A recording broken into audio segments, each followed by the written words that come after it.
திராவிட முன்னேற்ற கழக சட்டத்துறை நடத்தும் 3வது மாநில மாநாடு நாள் ஜனவரி 18, 2025 சனிக்கிழமை. இடம் சென்னை. பாஜகவுடைய குரலா ஒலிக்கிறாரு சீமான் அப்படிங்கிறதும் பலமா சீமானுக்கு?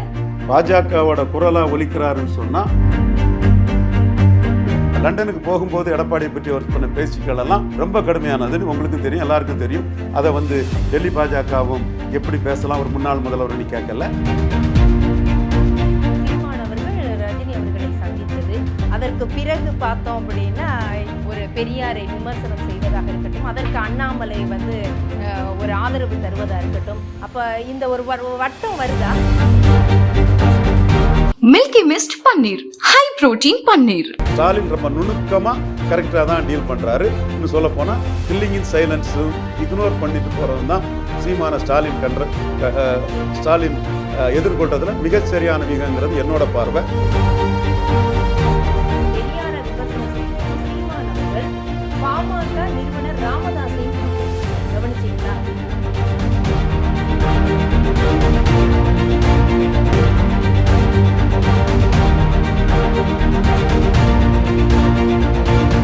மின்னம்பலம் நேயர்களுக்கு வணக்கம். அரசியல் திறனாய்வாளர் திரு ரவீந்திரன் துரைசாமி அவர்களிடம் பேசலாம்.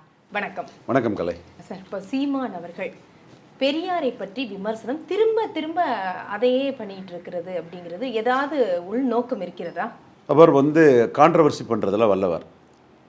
முத 2016 களத்துக்குள்ளே வரும்போது எங்கள் அண்ணன் ரஜினிகாந்த் வீரப்பன் அரக்கன்னு சொல்லும்போது டாக்டர் ஐயா பெரிய ஒரு எதிர்ப்பை நல்கினார். பாபா படப்பட்டிகள்லாம் தூக்கி போடப்பட்டதெல்லாம் உங்களுக்கு நமக்கு தெரியும். அதுக்கு பிறகு ஜெயலலிதா அம்மையார் டாக்டர் ஐயாவை ஒம்புக்கு இழுக்கிறதுக்காக வீரப்பன் விளைஞ்ச காட்டு கொள்ளைக்காரன்னு வீரப்பன் விமர்சனம் பண்ணும்போது டாக்டர் ஐயா எதுவுமே பதில் சொல்லலை.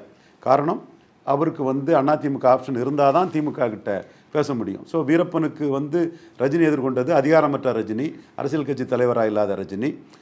அவரை பேசும்போது அவர் எதிர்கொண்டார். ஆனால் ஜெயலலிதா அதை பேசும்போது டாக்டர் ஐயா அதை எதிர்கொள்ளலை. பொலிட்டிக்கல் மூவில் பேசாமல் இருந்துட்டார். அப்போ சீமான் எடுத்த எடுப்பிலே வீரப்பன் கொள்ளக்காரன்னா கருணாநிதிக்கும் ஜெயலலிதாவுக்கும் என்ன பேருன்னு கேட்டார். 1.1 தான் எடுத்தார். பட் இதை கேட்டார். சசிகலா அம்மையார் சிறைச்சாலையில் இருக்கும்போது அது சொல்கிறப்பா யாருமே தினகரனோ யாரோ எதுவும் பேசாத போது சிறைச்சாலையில் சசிகலாவை கொல்ல சதினார். அப்போ அதில் பிறகு தம்பி நீ சொன்னதும் என்ன நல்லா பார்த்துக்கிட்டாங்கலாம் சசிகலா அம்மையார் சொன்னதாக தகவல் இருக்குது. பட் அந்த இடத்துல சசிகலா அம்மையாருக்காக ஹோபார் இட் இஸ் ட்ரூ நமக்கு தெரியாது, சசிகலா அம்மையாரை சிறைச்சாலையில் கொல்ல சதின்னு ஒரு வார்த்தையை அவர் பேசினார். நடராஜன் மேலே உள்ள அவருடைய அந்த கிராட்டிடியூடு காரணமாக கூட இருக்கலாம். அதற்கு பிறகு அவர் கமல்ஹாசன் எம்ஜிஆர் ஆட்சி அமைப்புன்னு கமல்ஹாசன் சொல்லும்போது டக்குன்னு கமல்ஹாசனை நேரில் போய் பார்த்தார். அண்ணன் கமல்ஹாசனை நானே வாரன்லாம் போய் பார்த்தாரு. கமல்ஹாசன் எம்ஜிஆர் ஆட்சி அமைக்குன்னு சொல்லும்போது டக்குன்னு எம்ஜிஆர் ஊழல் பெருச்சாளி சாராயவாரிகளை கல்வி தந்தை ஆக்கினாருன்னு சொன்னார். அதுபோல் இங்கே திராவிட சுடுகாடுன்னு பெருஞ்சர் அண்ணா பெருந்தகை, மக்கள் தலைவர் எம்ஜிஆர், புரட்சித் தலைவி ஜெயலலிதா அம்மையார், முத்தமிழறிஞர் கலைஞர் இவங்களோட நினைவிடத்தை கடற்கரை அழகை கெடுக்குதுன்னு ஒரு கான்ட்ரவர்சியை சொல்கிறார். இப்படி கான்ட்ரவர்சியை பண்ணுறது சீமானுக்கு ஸ்டைல். ஒரு கமல்ஹாசன் மாதிரியோ விஜயகாந்த் மாதிரியோ செல்வாக்கல்லாத ஒரு பேச்சு திறமையால் கூட்டத்தை சேர்க்கக்கூடிய சீமான் இவ்வளவு வளர்ந்து வந்திருக்காருன்னா இப்படி கான்ட்ரவர்சிகள் மற்றவங்க சொல்லாத ஒன்று சொல்லி வர்றது தான். இப்போ கன்ஷிராம் விளம்பரத்தை தேடுறதுக்காக இதெல்லாம் பேசுறாரு அப்படிங்கிற அந்த விமர்சனத்தை தாராளமாக நீங்கள் வச்சுட்டு போங்க. அதனால என்ன ஆகி போச்சு அவருக்கு? கன்ஷிராம் பாபர் மசீதியா ராம ஜென்ம பூமியான்னு சொல்லும்போது என்னுடைய சமூக பெண்களுக்கு ப்ரொடெக்டட் லெபார்டரி வேணும், ராமரும் பாபரும் எனக்கு மேட்டர் இல்லைன்னு சொன்னாருன்னா அவருக்கு இஷ்யூ அந்த இடத்துக்குள்ளே அவர் சொல்கிறாரு. அவருக்கு இஷ்யூ எதுவோ அதை சொல்கிறாரு. அந்த இஷ்யூவுக்கு ஆதரிக்கவங்க ஆதரிச்சுட்டு போகிறாங்க, வேண்டாதவங்க அதை வெறுத்துட்டு போகிறாங்க. No issues. ஆனால் விளம்பரத்துக்காக இந்த மாதிரி பண்ணும்போது சார் ஒரு கிரெடிபிலிட்டி அடி வாங்கிறோம்ல. ஒரு தலைவர் நம்ம லைம் லைட்டில் இருக்கணுங்கிறதுக்காக எதை டச் பண்ணுறோம் அப்படிங்கிறது என்ன ஆதாரம் இருக்குது நம்மக்கிட்ட அப்படிங்கிறதெல்லாம் முக்கியம் இல்லையா? அவர் வளர்ந்துட்டு தானே இருக்கார். எம்ஜிஆர் அடித்து வளர்றாரு, ஜெயலலிதா அடித்து வளர்றாரு, அண்ணா எம்ஜிஆர் நினைவிடத்தை அடித்து வளர்றாரு. அதான டேட்டா சொல்லுது. இல்லை குறைஞ்சிட்டாரு இதனால குறைஞ்சி போயிட்டாருன்னு சொன்னீங்கன்னா நான் ஒத்துக்கிறேன். அப்ப இது வந்து ஒரு வாக்கு சதவீதம் எனக்கு ஏறணும், இதுதான் ஆமா, அரசியல் அரசியல் ஃபாலோ பண்ற அந்த இளைஞர்கள். அப்ப வருங்கால சந்ததியினருக்கு அவர் என்ன சொல்ல வர்றாரு? தாராளமா அவருக்கு எதிரிகள் வருங்கால சந்ததிகளுக்கு இவர் ஒன்றும் சொல்லலைன்னு பிரச்சாரம் பண்ணலாம். யார் தடுக்க முடியும்? ஜனநாயக நாடு. சரி, இந்த மாதிரி லெவல்லே போயிருந்தானா சீமானுடைய அந்த அரசியல் பயணம் எப்படி இருக்கும்? நீங்க அடிச்சு வர்றாரு அப்படின்னா இப்படி பேசி உணர்ச்சிகளை தூண்டி 1% தான் வர முடியுமா? 2026 அவர் இரட்டை இலக்கம் தாராளமாக வருவார். இந்த ஒரு இஷ்யூவில் மட்டும் அவர் வாக்கு வரல, பல இஷ்யூஸில் அவருக்கு வாக்கு வருது. இன்னைக்கு ஈரோடு கிழக்கு களத்தை விட்டு எடப்பாடியும் என்டியும் போனது சீமானுக்கு பெரிய ப்ளஸ். பட் பெரியாரை டச் பண்றதுக்கு என்ன காரணம் சார்? பெரியார் நீங்க சொல்றீங்க விமர்சனம் எல்லாம் வைக்கிறாங்க, ஒவ்வொருத்தரையும் ஒவ்வொரு இடத்துல கமல் சொல்றாருன்னா அந்த இடத்துல அவரோட வாக்குகளை அவரோட அந்த தாட்டை அடிக்கணுங்கிறதுல அவர் வர்றாரு, அப்படி புரிஞ்சுக்கலாமா? அப்படி இருக்கும் போது இன்னைக்கு பெரியாரை வந்து பேசுறதுக்கு விமர்சனம் பண்றதுக்கு என்ன? அது அவருக்கு அரசியல் லாபம்னு நினைக்கிறாரு அவர். என்ன அரசியல் லாபம் வரும்? அது 26 தேர்தலில் தான் தெரியும் அது. சரி, இப்போ இன்னொரு பார்வையும் வைக்கப்படுகிறது. விஜயுடைய வாக்குகள், இவர் வந்து வழிகாட்டியா அவர் ஏற்றுக்கொண்டார் விஜய் பெரியாரை. அப்ப விஜய் வந்து சீமானுடைய வாக்குகள் வந்து விஜய் எடுத்துக்குவாரு, அப்ப அதை கலைக்கணும் அப்படிங்கிறதுக்காக ஒரு வியூகமா இதை பயன்படுத்துறாரு அப்படிங்கிறத எப்படி பாக்குறீங்க? விஜய் இதை பற்றி பெரியாரை பற்றி பேசவே இல்லையே. விஜய் அரசியல் இருக்கிறாரா? விஜய் பெரியாரை பற்றி இதில் ஏதாவது கருத்து சொல்லியிருக்கிறாரா? நீங்கள் ஏன் போட்டு பேசிகிட்டு இருக்கீங்க? பெரியாரை பற்றி இவர் இவ்வளோ பேசணும் போகிறோம், விஜய் எதுவுமே பேசலை. நீங்கள் இதில் பேசுகிறது ஆச்சரியமாக இருக்கு. இல்லை, அவர் கருத்து சொல்லலைனாலும் அதை வைத்து விஜய்க்கான வாக்குகள்னு ஒன்று இருக்கும் இல்லையா? இப்போ நீங்க சொல்றீங்களா சீமான் என்ன பேசினாலும் சீமானுக்கான வாக்குகள் இருக்கும், அது புருவாயிருக்குது. விஜய்க்கு புருவாகல, புருவானா நான் ஒத்துட்டு போறேன். 2026ல ஏதாவது % அவர் வாங்காம இருக்க மாட்டாருல்ல விஜய்? கண்டிப்பா அந்த வாக்குகளை கூட நம்ம எடுத்துக்கணும், நம்ம கிட்டே இருந்து போயிடக்கூடாதுன்னு என்னமா இருக்கு? அது அப்படி அலர்ட்டா இருக்கல, தப்பு இல்லையே. 214 தொகுதியிலும் விஜய் கேண்டிடேட் போட்டா ஓட்டு வரும். போடுவாரா 214லையும் அவரு? இப்போ இந்த இதுக்கே பெரியார் இதுக்கே அவர் பதில் சொல்லியிருக்குமா வேண்டாமா? அம்பேத்கருக்கு பதில் சொன்னார், பெரியாருக்கு சொல்லியிருக்கணுமா வேண்டாமா? நீங்கள் இஷ்யூ பேஸ்டாக merit of the issue Seeman தான் பதில் சொல்லணும், அவங்க கட்சிக்காரங்க தான் சொல்லணும். அதுக்கு நான் பதில் சொல்ல முடியாது. பொலிட்டிக்கல் ரிஃபகஷன்ஸ் என்னென்னு சொன்னால் சீமானுக்கு இது ப்ளஸ் தாங்கிறத நான் ஆணித்தரமாக சொல்லுவேன். அது 26ல் ப்ரூவ் ஆகும். ஏன்னா 2024 8% ஓட்டு சீமான் வருவாருங்கிறத நான் மட்டும்தான் சொன்னேன், நான் ஒருத்தர் தான் சொன்னேன். அதே சீமான் திருவொற்றியில் 3ஆவது தான் போவாருங்கிறத நான் ஒருத்தர் தான் சொன்னேன். சீமானே வந்து அண்ணனே நான் ஜெயிப்பேன்னு சொல்லலைன்னா யார் சொல்ல போகிறாருங்க கருத்தையும் சொன்னேன். உள்ளாட்சி தேர்தலில் பாஜக தான் 3ஆவது வரும், சீமானுக்கு கேண்டிடேட்டே ஃபுல்லாக போட்டுவிட மாட்டாங்க, அமைப்பு பலம் இல்லைங்கிறதையும் நாம் சொன்னோம். இப்பவும் நான் சொல்கிறேன், இந்த கான்ட்ரவர்சி சீமானுக்கு பெரிய பலம். இந்த கான்ட்ரவர்சி மட்டும் இல்லை, ஈரோடு கிழக்கு களத்தை விட்டு எடப்பாடி விலகி போனதும் என்டிஏ விலகி போனதும் சீமானுக்கு இவர் தான் ஹீரோவாக நின்று திமுகவை எதிர்கொள்கிறாருங்கிறது பெரிய பலம். அதே சமயம் சார் பாஜகவுடைய குரலாக ஒலிக்கிறாரு சீமான் அப்படிங்கிறதும் பலமா சீமானுக்கு? பாஜகவோட குரலாக ஒலிக்கிறாருன்னு சொன்னால் அது பாஜகவை பலகீனப்படுத்த தான் செய்யும். கூட்டணி வச்சுட்டாருன்னா பாஜகவுக்கு பின்னாடி அவர் கூட்டணி போனார்னா அவருக்கு மைனஸு. பாஜக அவர் பின்னாடி நிதிஷ்குமார் மாதிரி பாஜக அவரை ப்ரொஜெக்ட் பண்ணுனா பாஜகவின் குரலாக நிதிஷ்குமார் பீகார் சீஃப் மினிஸ்டர் ஆனார், பாஜகவின் குரலாய் உத்தவ் தாக்கரே மகாராஷ்டிரா சீஃப் மினிஸ்டர் ஆவார். இப்படி ஒரு வாய்ப்பை பாஜக கொடுத்தா அவருக்கு ஒன்றும் நஷ்டம் இல்லை. அவர் அதை நான் வரேன், அவர் அவைல் பண்ணுறாரு இல்லைன்னு எனக்கு தெரியாது. பாஜக அப்படி ஒரு வாய்ப்பை கொடுத்தா அவருக்கு நஷ்டம் இல்லை, பாஜக கொடுக்கறதுக்கு தயார் தான். பாஜக தயாரா இருக்கலாம், ஆனால் சீமான் அதை ஏற்றுக்கிறதுக்கு வாய்ப்பு இருக்குதா? அசான் டேட் அவர் 4 பேரையும் ஏசத்தான் செய்கிறாரு. அந்த கேந்திரா வித்யாலயா மேட்டரில் பொங்கல் இதுக்கு வந்து இது பண்ணுறாங்கன்னா என் பண்பாடு கலாச்சாரத்தை பாஜக அடிக்கிறங்கிறதான் அவர் நேற்று பேசியிருக்கிறார். அப்போ சீமானை வச்சு அண்ணாமலையும் கெயின் ஆகணும் அப்படின்னு நினைக்கிறாரா? சீமான் பேசுனதுக்கு உடனேயே இவர் வாலண்டியரா வந்து பதில் சொல்றாரு.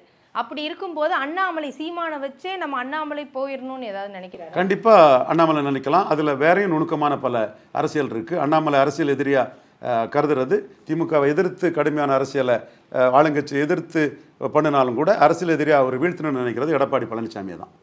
சரி, அதே சமயம் அது எடப்பாடி பழனிசாமியை தான் அவர் வீழ்த்தணும்னு நினைக்கிறனால தான் அந்த அலையன்ஸு எடப்பாடி பழனிசாமி 330 சீட்டு மோடி வருவார், 3வது முறையும் பிரதமராக வருவார்னு சொன்ன பிறகும் நமக்கு 12 சீட்டு தந்தால் தான் கூட்டணிங்கிற அண்ணாமலை உறுதியாக இருந்தார். 6 சீட்டுக்கு மேலே எடப்பாடி பழனிசாமி ஏறி போகலை. அதற்கு பிறகு அதிமுகவர் வந்து கிறிஸ்தவ முஸ்லீம்கள் பாஜகவுக்கு எதிர்ப்பாக இருக்காங்க, 18% இருந்தால் தோற்று போகும், உங்களால் தோற்றோம், உங்களால் கூட கூட்டணி கிடையாது, 26லையும் கூட்டணி கிடையாதுன்னு சொல்லும்போது எந்த பாஜக தலைவர்களும் சொல்லாத போது மோடிக்காக நாம் சொன்ன கருத்தை 2 ஜாதி கட்சியாக போயிட்டு அதிமுக பல ஜாதிகளுக்கு அங்கே பிரதித்துவம் இல்லைன்னு ஓங்கி அடித்ததும் ஜாதி முரண்பாடு அதிமுகவுக்கு இருக்குன்னு அண்ணாமலை சொன்னாருன்னா எடப்பாடி பழனிசாமியை பலகீனப்படுத்துறதுல அண்ணாமலை உறுதியாக இருக்கிறாருன்னு தான் நான் பார்க்குறேன். அது கட்சி தலைமை எந்த அளவுக்கு மதிக்கிறங்கிறத ரெண்டாவது பார்க்க வேண்டிய விஷயம். அவர் நிலைப்பாடு, நீங்கள் கிறிஸ்டின் முஸ்லீம் எங்களுக்கு எதிர்னா உங்கள் கட்சி 2 ஜாதி கட்சி, ஜாதிய முரண்பாடு உங்களுக்குங்கிறத திருப்பி ஸ்ட்ராங்காக அடிச்சிருக்கிறாரு அண்ணாமலை. லண்டனுக்கு போகும்போது எடப்பாடியை பற்றி அவர் பண்ண பேச்சுக்கள் எல்லாம் ரொம்ப கடுமையானதுன்னு உங்களுக்கும் தெரியும், எல்லாருக்கும் தெரியும். அதை டெல்லி பாஜகவும் எப்படி பேசலாம், ஒரு முன்னாள் முதல்வர் கேட்கல, அது அப்படியே பிரச்சனை பண்ணாமல் எடப்பாடியும் அதை பற்றி கண்டுக்காமல் அப்படி கடந்து போயிட்டுங்கிறது நமக்கு தெரிஞ்ச விஷயம். அப்போ திமுகவை எதிர்க்கிறதுக்கு திமுக வெர்சஸ் பாஜகன்னு இருந்த களத்தை திமுக வெர்சஸ் பாஜக ப்ளஸ் சீமான் அப்படின்னு கொண்டு போகணும்னு அண்ணாமலை நினைக்கிறாரா? நம்ம ப்ரீமெச்சூர்டாக அதுக்கு கருத்துக்கள் சொல்ல முடியாது. இன்னைக்குள்ள நிலைமை அவர் சீமானை முக்கியமான சக்தின்னு சொல்கிறாருன்னா, டெல்லி பாஜகவிலே டெல்லியிலே அவங்களுக்கு அகாலிடல் பாதியாக போயிட்டாங்க, பிஆர்எஸ் பாதியாக போயிட்டாங்க, ஐஎன்எல்டி பாதியாக போயிட்டாங்க, தென் மாயாவதி பிஎஸ்பி பாதியாக போயிட்டாங்க. இந்த சூழ்நிலை இந்திய அலையன்ஸுக்கும் என்டிஏக்கும் எதிராக 4வது ஒருத்தர் 3.8 8.2 உயர்த்திருக்காருன்னா, பார்லிமெண்ட்லேயே 8 உயர்த்திருக்காருன்னா ஒரு ஸ்ட்ராங்கான ஓட் பேங்க் அவர் வச்சிருக்கிறாரு. 2029 மக்களவையில் ஒரு பெரிய பிளேயர்னு தாமோதராஸ் நரேந்திர மோடி இந்தியாவில் ஒவ்வொரு மாநிலத்திலும் ஒவ்வொரு பகுதியிலும் நடக்கிறத நுணுக்கமாக தெரிஞ்ச மிகப்பெரிய அரசியல் ஞானி மோடி அவர்கள் இதை உணர்ந்திருக்கிறாரு. அப்போ இவர் முக்கியமானவராக இருக்கிறார். எந்த சூழ்நிலையும் இவர் காங்கிரஸ் இருக்கக்கூடிய சைடு போயிடக்கூடாது, நம்ம சைடு இவர் வந்தால் 29க்கு நல்லா இருக்குங்கிற எண்ணம் பாஜக டெல்லி ஸ்ட்ராட்டஜிக்கல் டீமுக்கும் மோடிக்கும் 100% உண்டுன்னு எனக்கு தெரியும். அந்த வகையில் டெல்லி கிளைமேட்டில் அவர் அண்ணாமலையும் அதை உணர்ந்திருப்பார். உணர்ந்து அண்ணன் சீமான் ஒரு பெரிய சக்தியாக இருக்கிறாருங்கிறத பதிவு பண்ணியிருக்கலாம். இப்போ நம்ம இதை கொஞ்சம் லிங்க் பண்ணி பார்க்க முடியுமா சார்? இப்போ சீமான் அவர்கள் ரஜினி அவர்களை சந்தித்தது, அதற்கு பிறகு பார்த்தோம் அப்படின்னா இந்த மாதிரி ஒரு பெரியாரை விமர்சனம் செய்வதாக இருக்கட்டும், அதற்கு அண்ணாமலை ஒரு ஆதரவு தருவதாக இருக்கட்டும், அப்போ இந்த ஒரு வட்டம் வருதா?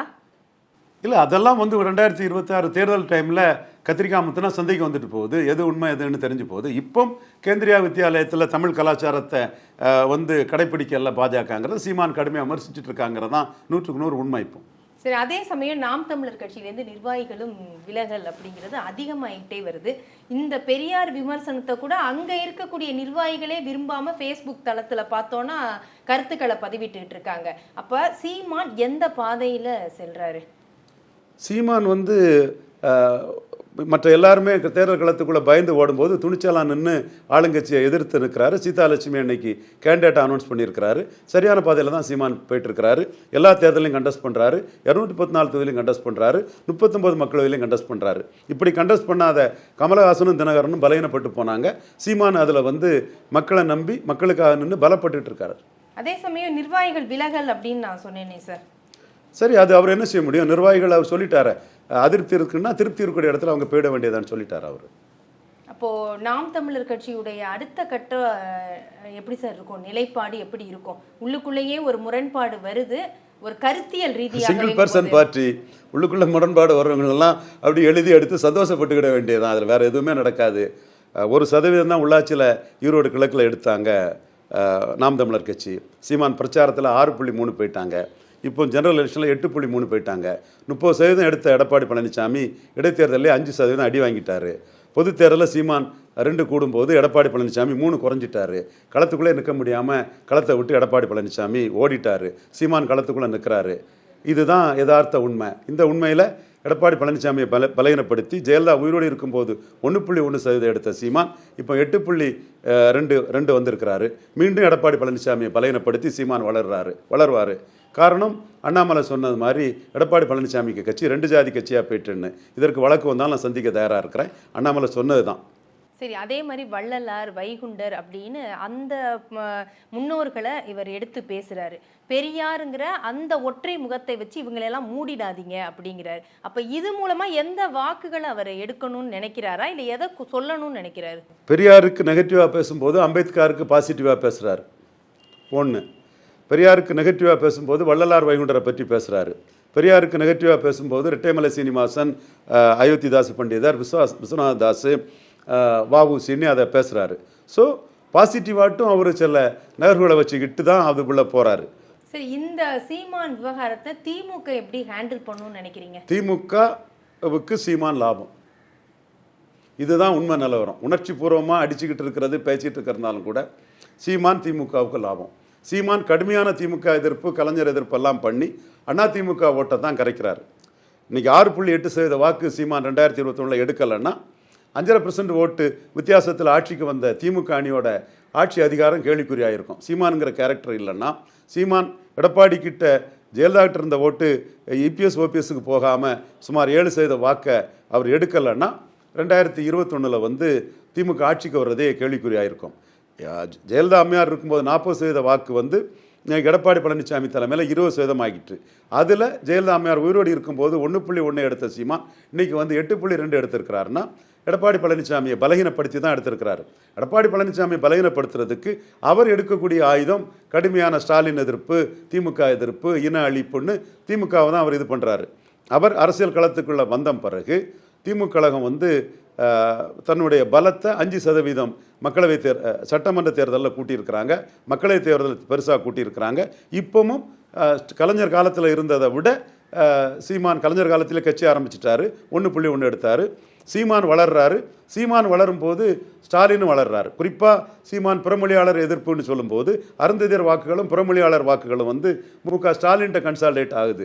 அதே மாதிரி சீமான் வந்து பெரியாரை எதிர்த்து பேசும்போது ப்ரோ பெரியார் ஓட்ஸ் வந்து ஸ்டாலின்கிட்ட கன்சால்டேட் ஆகுது.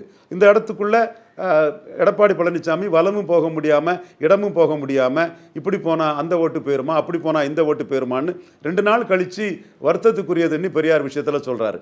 ஸோ சீமான் ஒரு அரசியலை தகவமைச்சு போயிட்டு இருக்கிறாரு. அதோட வளர்ச்சிங்கிறது வந்து உறுதியான நிலைப்பாடு இல்லாத அதிமுகவை பாதிச்சிருக்கு இதுவரை. பாஜக அதையும் கண்ட்ரோல் பண்ணி அண்ணாமலை மேலே கொண்டு போனார்.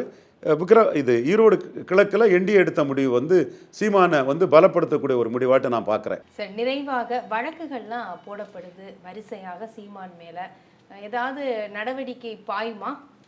பாஞ்சா தனக்கு லாபம்னு நினைக்கிறாரு. இல்ல அதை நோக்கி அவரும் கணக்கு போடுறாரா? கைது பண்ணுனா தனக்கு லாபம்னு ஏதாவது கணக்கு போடுறாரா? 100% ஒரு பேச்சாளர் கலைஞர் குண்டாசில் போட்டனால தான் இன்னைக்கு ஒரு அங்கீகரிக்கப்பட்ட கட்சியின் தலைவராயிருக்காரு.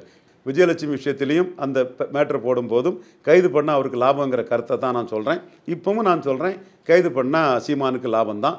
கைது அவர் எதிர்பார்த்துட்டு தான் இருக்கிறார். அதாட்டு என்னோட பார்வை. ஆனால் திமுக கைது பண்ணுவாங்களா?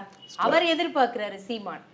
திமுக இதை பண்ணி அவரை மேற்கொண்டு பிரபல்யப்படுத்தி விடுவாங்களா? ஸ்டாலின் வந்து சீமானை ரொம்ப கரெக்டாக ஹேண்டில் பண்ணக்கூடிய ஒரு தலைவர். கில்லிங் இன் சைலன்ஸ் தவிர சீமானுக்கு எல்லாமே லாபம் தான். அப்போ ஸ்டாலின் வந்து அந்த கில்லிங் இன் சைலன்ஸை தான் சீமான் விஷயத்தில் பண்ணுவார். அண்ணாமலையை எதிர்த்து அவர் களமாடினா கிறிஸ்டின் முஸ்லீம் ஓட்டு கன்சால்டேஷன் ஸ்டாலினுக்கு வரும். சீமானை எதிர்த்து அவர் பண்ணும்போதும் ஒரு கன்சால்டேஷன் அவருக்கு வர வாய்ப்பு இருக்குது. அந்த கன்சால்டேஷன் வந்துக்கிட்டு தான் இருக்குது, நான் மறுக்க வரல. ஆனால் அது ரிவர்ஸில் சீமானுக்கும் ஒரு லாபத்தை இன்னொரு தரப்பில் தமிழ் பேசக்கூடிய மக்கள் மத்தியில் கொடுத்துடக்கூடாதுங்கிறதுல ஸ்டாலின் வந்து சீமான் விஷயத்தில் he circumspecting his every move. ஒவ்வொரு he's measuring his steps in how to handle சீமானுங்கிறதுல ஸ்டாலின் ரொம்ப நுணுக்கமாக கரெக்டாக தான் டீல் பண்ணுறாரு. இன்னும் சொல்லப்போனால் கில்லிங் இன் சைலன்ஸும் இக்னோர் பண்ணிட்டு போகிறதும் தான் சீமான ஸ்டாலின் எதிர்கொள்றதில் மிகச்சரியான விகங்கிறது என்னோட பார்வை. பட் இன்னைக்கு இந்த தந்தை பெரியாரை பேசிகிட்டு இருக்கும்போது ஸ்டாலினே கொஞ்சம் எமோஷனல் ஆகி கடுமையான வார்த்தைகளை ஸ்டாலின் பேசியிருக்கிறாரு. தென் துரைமுருகன் மிக கடுமையான வார்த்தைகளை பேசியிருக்கிறாரு. சீமான் மேலே ஒரு புகார் கொடுத்துருக்காங்க. இந்த அளவுக்கு சீமானோட எந்த இதுக்கும் இதுவரை திமுக ரியாக்ட் பண்ணதில்லை. இதுக்கு ரியாக்ட் பண்ணியிருக்கிறாங்க. பாமக நிறுவனர் ராமதாஸையும் தூக்கி பிடிச்சார், கவனிச்சிங்களா? சமூக நீதியை பற்றி பேசும்போது சமூக நீதி கிடைச்சிருச்சுன்னா இன்னும் ஏன் எங்கள் ஐயா போராடணும், 10.5க்கு இவ்வளோ போராடணுமா, மரத்தை வெட்டி போராடுற நிலைமைக்கு இருக்கணுமாங்கிறாரு. அப்போ இந்த இடத்துல கொஞ்சம் தூக்குறாரு. அப்போ எந்த இதை நம்ம கணிக்கிறது? பெரியார் சம்பந்தப்பட்ட தன்னுடைய வியூவை வந்து டிஃபெண்ட் பண்ணுறதுக்கு பெரியாருக்கு பிறகு ராமதாஸும் ஒரு அரசியல் இது எடுத்து ஒரு எம்பிசின்னு ஒன்று கொண்டு வந்தாருங்கிறத சுட்டி காட்டுறதுக்கு அதை எடுத்துருக்கிறாரு. ஈரோடு கிழக்குள்ள உள்ள வன்னியர் வாக்குகள் வந்து சீமானுக்கு ஒரு குறியாக இருக்கலாம். சீமான் வெரி கிளவர், நுணுக்கமான அரசியல்வாதி. He's a politician. அந்த அரசியலில் அதிமுகவும் பாமகனா என்டிஏ நிற்காத போது ஈரோடு கிழக்குள்ள உள்ள வன்னியர் ஓட்டு ஒரு குறியாக இருக்கலாம். நன்றி சார், உங்களுடைய நன்றி. இதுவரை அரசியல் திறனாய்வாளர் திரு ரவீந்திரன் துரைசாமி அவர்களிடம் பேசினோம். நன்றி, வணக்கம். திராவிட முன்னேற்ற கழக சட்டத்துறை நடத்தும் 3வது மாநில மாநாடு நாள் ஜனவரி 18, 2025 சனிக்கிழமை. இடம் சென்னை. மில்கி மிஸ்ட் பன்னீர், ஹை புரோட்டீன் பன்னீர். மின்னம்பலம்.com தமிழின் முதல் மொபைல் பத்திரிகை.